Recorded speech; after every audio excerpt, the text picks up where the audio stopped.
শুভেচ্ছা। বাঙালিয়ানার প্রদোষের সংবাদে স্বাগত। শুরুতেই শুনে নিচ্ছি সংবাদ শিরোনাম। বিভিন্ন পরীক্ষার প্রশ্নপত্র ফাঁস ইস্যুতে রণক্ষেত্রে পরিণত হয়েছে দিল্লি। ককরোচ জনতা পার্টির প্রধান অভিজিৎ দীপককে পুলিশ তুলে নিয়ে গেছে বলে অভিযোগ। দিল্লি জুড়ে ইন্টারনেট বন্ধ। রাজনীতি ও ভূ রাজনীতির সব সমীকরণ দুমড়ে মুচড়ে দিয়ে 2026 ফিফা বিশ্বকাপে রাজা হল স্পেন। বেলুচিস্তানে চীন ও যুক্তরাষ্ট্রের বিপুল বিনিয়োগ এখন বড় ধরনের ঝুঁকিতে। বিশ্বকাপ ফুটবলে কে পেলেন কত টাকা প্রাইজ মানি? এবার অন্যান্য সংবাদের সঙ্গে বিস্তারিত।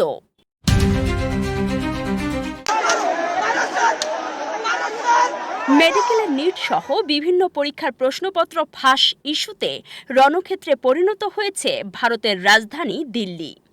আন্দোলনকারী সংগঠন ককরোচ জনতা পার্টি সিজেপির দাবি, সংসদ ভবন অভিযানে বাধার পর তাদের প্রতিষ্ঠাতা অভিজিৎ দীপককে পুলিশ তুলে নিয়ে গেছে। বিক্ষোভকারীদের হঠাতে লাঠিচার্জ ও কাঁদানে গ্যাস ব্যবহারেরও অভিযোগ উঠেছে। দিল্লি জুড়ে ইন্টারনেট বন্ধ করে দেওয়া হয়েছে।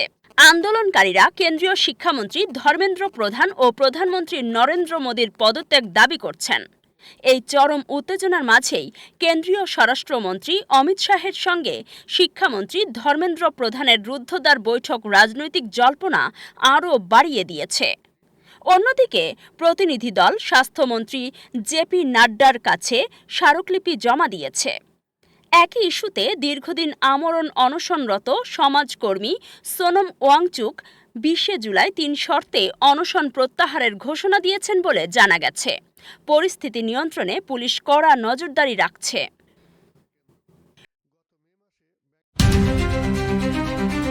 রাজনীতি ও ভূ রাজনীতির সব সমীকরণ দুমড়ে মুচড়ে দিয়ে 2026 ফিফা বিশ্বকাপের শিরোপা উঁচিয়ে ধরল স্পেন।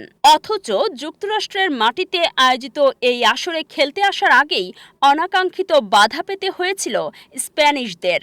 মধ্যপ্রাচ্য সংঘাতের জেরে নিজেদের আকাশসীমা যুক্তরাষ্ট্রের জন্য বন্ধ করায় মার্কিন ভিসা জটিলতায় পড়তে হয় তাদের।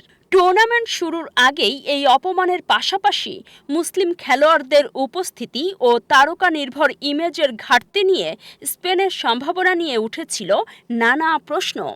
বিশ্বমঞ্চে অনেকেই তাদের গণনায় রাখেনি, ধারে কাছে বসিয়েছিল কেবল আর্জেন্টিনার। কিন্তু মাঠের ফুটবলে স্পেন দেখিয়ে দিল আসল জবাবটা কি করে দিতে হয়। ফাইনালে আর্জেন্টিনা যেন ছিল স্রেফ এক দর্শকের ভূমিকায়। স্পেনের একের পর এক আক্রমণাত্মক ফুটবলের সামনে পুরোপুরি কোণঠাসা হয়ে পড়ে ডিফেন্ডিং চ্যাম্পিয়নরা। পরিসংখ্যানই বলে দেয় ম্যাচের একচেটিয়া গল্পের কথা, যেখানে পুরো ম্যাচে আর্জেন্টিনা একটি আক্রমণও সাজাতে পারেনি, সেখানে স্পেন চালিয়েছে একের পর এক 16টি বিধ্বংসী আক্রমণ। পাসিং ফুটবলের শৈলীতেও আর্জেন্টিনাকে ধুলো খাইয়ে দিয়েছে তারা। আর্জেন্টিনার মাত্র 350 পাসের বিপরীতে স্পেনের ছিল 650 সূক্ষ্ম ও নিখুঁত পাস। তাদের কাছে বারবার বল হারিয়েছে আর্জেন্টিনা, যে দলকে টুর্নামেন্টে আসতেই অনিশ্চয়তার মুখোমুখি হতে হয়েছিল। মাঠের লড়াইয়ে বিশ্বসেরা আর্জেন্টিনাকে এভাবে নাস্তানাবুদ করে তারা অপমানের প্রতিটি জবাব দিয়েছে বিজয়ের মহিমায়। আর্জেন্টাইন আধিপত্যের তাসের ঘর ভেঙে দিয়ে বিশ্ব ফুটবলে এক নতুন দিগন্তের সূচনা করল একতাবদ্ধ, শক্তিশালী ও অদম্য স্প্যানিশ দল। প্রাকৃতিক সম্পদে সমৃদ্ধ হলেও রাজনৈতিক ও অর্থনৈতিক বঞ্চনার শিকার পাকিস্তানের সবচেয়ে বড় প্রদেশ বেলুচিস্তান। সাম্প্রতিক সময়ে নতুন করে স্বাধীনতার গুঞ্জন ও তীব্র অস্থিরতায় অঞ্চলটিতে চীন ও যুক্তরাষ্ট্রের বিপুল বিনিয়োগ এখন বড় ধরনের ঝুঁকিতে পড়েছে। বেলুচিস্তানের ওপর ভর করে চীনের প্রস্তাবিত $6000 কোটি অর্থনৈতিক করিডোর ও গাদার সমুদ্রবন্দর প্রকল্প এবং সাইন্দাক তামা স্বর্ণ খনি হুমকির মুখে। গত বছর উৎপাদিত স্বর্ণ তামা রপ্তানি করে পাকিস্তান $75 কোটি আয় করলেও নিরাপত্তার শঙ্কায় খনিটি বন্ধের উপক্রম।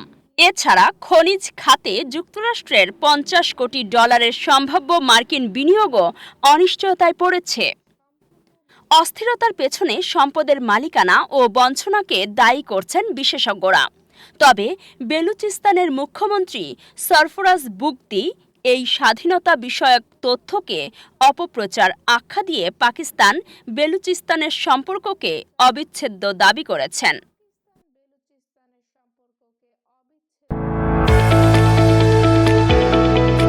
এবার শুনে নিচ্ছি বাঙালিয়ানার বাণিজ্য সংবাদ। রাজনৈতিক অনিশ্চয়তা, বড় বড় কর্পোরেট গোষ্ঠীর আর্থিক সংকট ও ভূ রাজনৈতিক উত্তেজনার কারণে ২০২৫-২৬ অর্থবছরে শিল্পের কাঁচামাল ও মূলধনী যন্ত্রপাতি আমদানি আশঙ্কাজনকভাবে কমেছে। ফলে সদ্য সমাপ্ত অর্থবছরে আমদানি দায় পরিশোধে প্রবৃদ্ধি ছিল প্রায় স্থবির। মাত্র 0.09% বেড়ে দাঁড়িয়েছে $70.4 বিলিয়ন।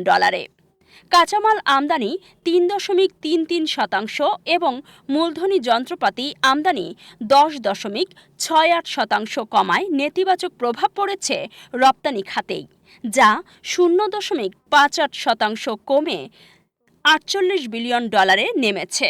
তবে বাণিজ্য খাতের এই দুর্বলতার মধ্যেও বড় স্বস্তি এনে দিয়েছে প্রবাসীদের পাঠানো রেমিটেন্স।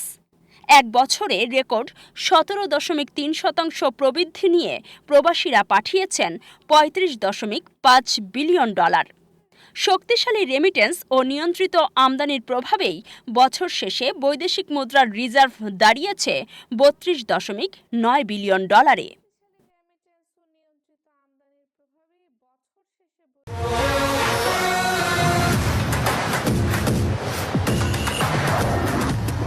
এবার শুনে নিচ্ছি ফিফা বিশ্বকাপের খবর।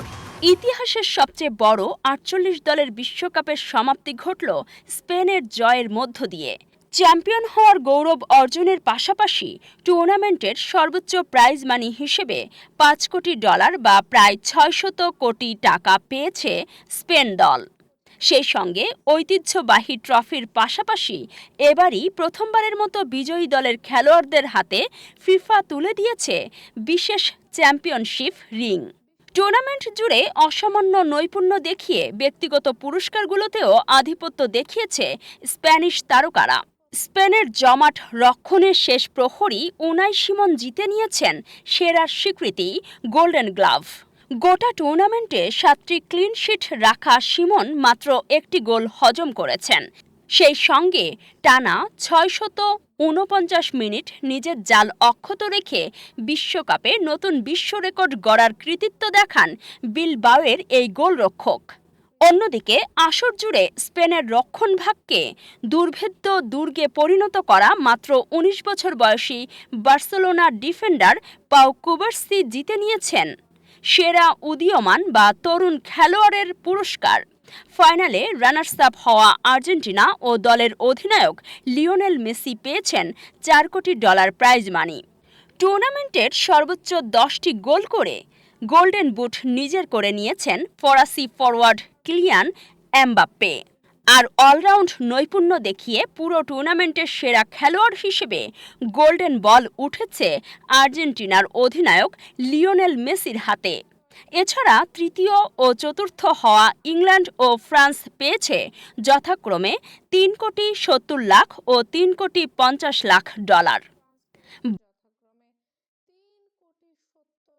বাঙালিয়ানার প্রদেশের সংবাদ শেষ হলো। ধন্যবাদ।